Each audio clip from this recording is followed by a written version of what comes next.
வணக்கம் நண்பர்களே. இன்றைக்கி வந்து சாஃப்டான சப்பாத்தி இன்ஸ்டண்ட்டாக பண்ணுறது எப்படின்னு பார்க்க போகிறோம். அதுக்கு நம்ம வந்து ஒரு கப் மாவு எடுத்துருக்கோம். ஒரு கப்பு கோதுமை மாவு. நீங்கள் கோதுமை வாங்கி அரைச்சி வச்சுருந்தாலும் சரி, இல்லை ஆசீர்வாது ஃபில்ஸ்பெரி எதுனாலும் பரவாயில்ல, எல்லாமே வந்து நல்லா தான் வரும். ஸோ அப்போ என்ன பண்ண போகிறோம், நம்ம வந்து கொஞ்சம் ஹாட் வாட்டரை எடுத்துகிட்டு ஃபஸ்ட்டு அதுக்கு தேவையான 1/4 ஸ்பூனு உப்பு எடுத்துக்கிட்டோம். உப்பு போட்டுட்டு கொஞ்சம் வார்ம் வாட்டரை அந்த உப்பில் போட்டு கரைக்கணும். ஸோ இந்த உப்பெல்லாம் ஃபுல்லாக கரைகிற அளவுக்கு கொஞ்சம் கலக்க வேண்டியதான்.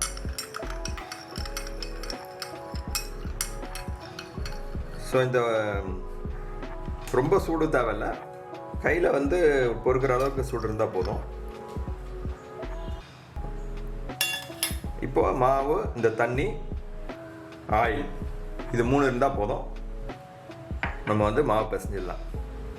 இப்போ வந்து ஒரு பவுலில் எடுத்து வச்சுட்டோம் நம்ம.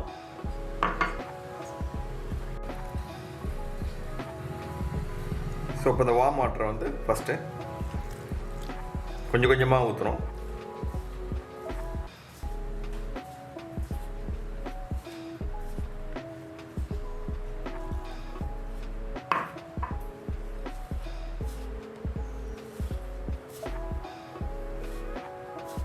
இது வந்து ஒரு 6 சப்பாத்தி பண்ணுறதுக்கு தேவையான அளவுக்கு தான் நம்ம பண்ணுறோம். இப்போ அதுக்கேற்ற மாதிரி ப்ரொப்போர்ஷன் நிறைய வேணும்னா நீங்கள் மாவை கூட்டிக்கலாம்.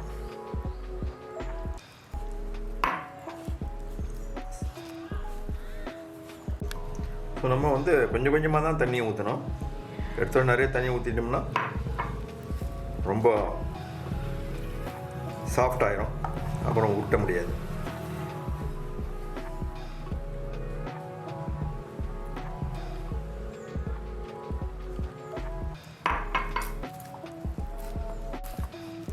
ஓகே, இந்த மாதிரி கொஞ்சம் தண்ணியெல்லாம் முடித்த பிறகு பார்த்திங்கன்னா இந்த மாதிரி சாஃப்ட் ஆயிரும். சாஃப்டான பிறகு என்ன பண்ணணும், நம்ம எண்ணெயை ஊற்றுறோம். கொஞ்சம் கொஞ்சமாக ஊற்றுறோம் எண்ணெய். இதுக்கு வந்து ஒரு ஸ்பூன் எண்ணெய் கூட போதும் நமக்கு. 6 சப்பாத்திக்கு வந்து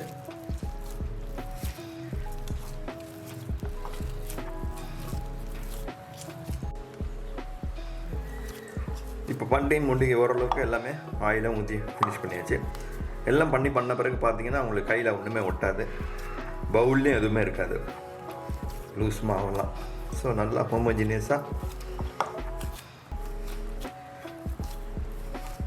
மிக்ஸ் ஆகிடுச்சு. இப்போ நீங்கள் முதல்ல ரொம்ப தண்ணி ஊற்றினீங்கன்னா கையிலெல்லாம் பிசு பிசுன்னு ஒட்டிக்கும், நல்லாவே வராது, கஷ்டமாக இருக்கும். திருப்பி அதெல்லாம் எடுத்து க்ளீன் பண்ணி போடுறதுக்கு உங்களுக்கு ஈஸியாக இருக்கும். இப்போ அளவாக தண்ணி ஊற்றி பண்ணும்போது கரெக்டாக வரும். அதுக்கப்புறம் ஆயில் ஊற்றினோடனே கொஞ்சம் கொஞ்சம் ஒட்டி இருக்கிறதெல்லாம் கூட ஆயில் ஊற்றி பிசையும் போது என்னாகும், எல்லாம் மாவோட போய் சேர்ந்துடும். ஸோ ரொம்ப ஈஸி. ஸோ இது ஒரு 10 to 15 மினிட்ஸ் வைக்கலாம், இல்லை அப்படியே கூட போடலாம். இன்னும் 15 நிமிஷம் 20 நிமிஷம் காத்துட்ருக்கணும்னு கூட அவசியம் இல்லை. இப்போ நம்ம வந்து இமீடியட்டாக பண்ண போகிறோம், நீங்கள் பாருங்கள்.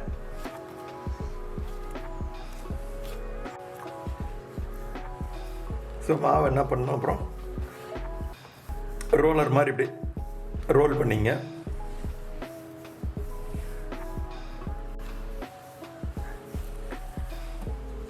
ஸோ இப்போ ஒரு சிலிண்ட்ரிக்கல் பீஸ் மாதிரி அப்படியே ரோல் பண்ணிக்கிறோம். ரோல் பண்ண பிறகு நமக்கு என்ன எத்தனை வேணுமோ அந்த பீஸை கட் பண்ணிக்கிறோம்.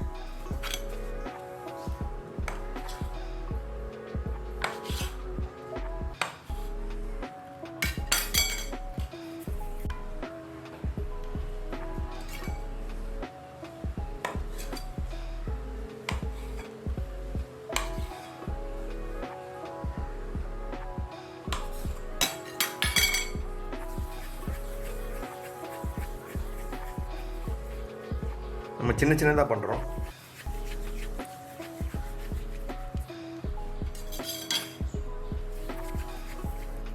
ஸோ இந்த மாதிரி சின்ன சின்ன பாலை நம்ம வந்து டிவைட் பண்ணி வச்சுக்கிறோம். அதை டிவைட் பண்ணிவிட்டு நம்ம இப்போது ரோல் பண்ணிவிட்டு சப்பாத்தியாக சுட்டு எடுக்க போகிறோம். ஃபஸ்ட்டு ரோல் பண்ணி வச்சுக்கலாம், இல்லை ரோல் பண்ணிவிட்டு அப்படியே கூட பண்ணலாம். ஸோ இப்போ ரோல் பண்ணி நம்ம சுட போகிறோம். இப்போ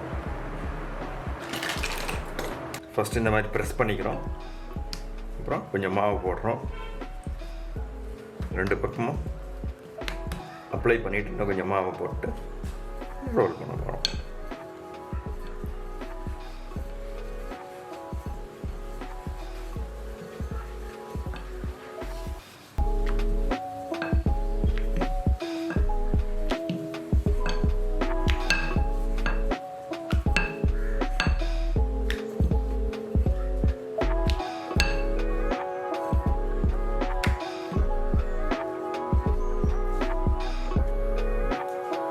பேன் வந்து நல்லா ஹாட்டாக இருக்கும்.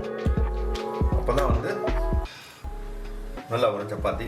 கொஞ்சம் ஹாட்டாக இல்லாமல் இருந்ததுன்னா நல்லா இருக்காது. முதல்ல சப்பாத்தியை வச்சுட்டு ஒரு ஃபியூ ட்ராப்ஸ் ஆயில் அதில் போட்டுட்டு ஒரு தடவை திருப்பி போட்டுட்டு இன்னும் கொஞ்சம் ஃபியூ ட்ராப்ஸ் அதில் போட்டுட்டு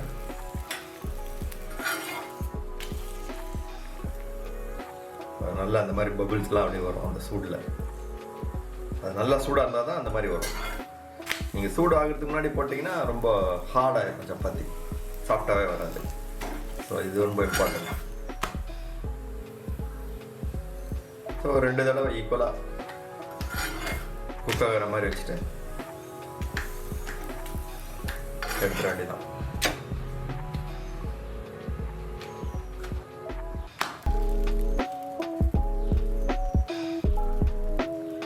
ட்ராப்ஸ் விடுறோம்.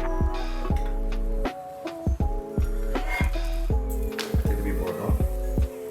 திருப்பி ஃபியூ ட்ராப்ஸ் விடுறோம். என்ன வேணாலும் என்ன எல்லாமே சொல்லலாம், ட்ரையாகவும் சொல்லலாம்.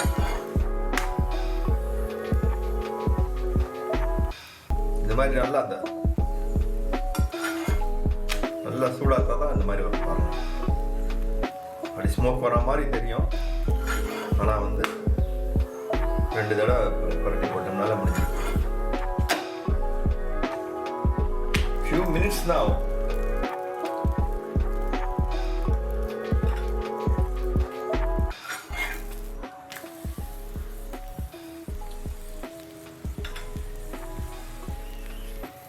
ஒன்றுலேருந்து 2 நிமிஷம் வரும் மேக்ஸிமம் ஒரு சப்பாத்தி பண்ண.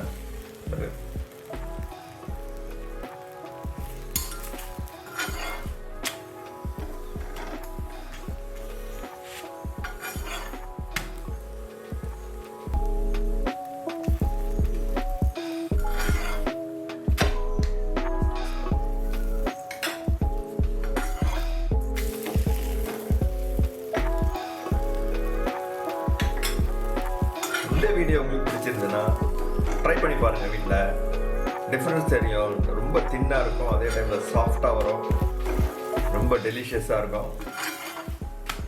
நீங்கள் வந்து நார்மலாக ரொம்ப தடியாக ஒரு 3 mm 4 mmத்துக்கு மேலே தேய்ச்சிங்கன்னா ரொம்ப ஹார்டாக இருக்கும், கஷ்டமாகவும் இருக்கும் சாப்பிட. பட் இந்த மாதிரி தின்னாக தேய்ச்சிட்டு போட்டு பார்த்தீங்கன்னா டெலிஷியஸாக இருக்கும். இந்த வீடியோ உங்களுக்கு பிடிச்சிருந்ததுன்னா ஷேர் பண்ணுங்கள், சப்ஸ்கிரைப் பண்ணுங்கள், ஃப்ரெண்ட்ஸ்க்கெல்லாம் ஃபார்வர்ட் பண்ணுங்கள். Thank you very much. ஸோ இவ்வளோ சாஃப்டாக இருக்குது பாருங்கள்.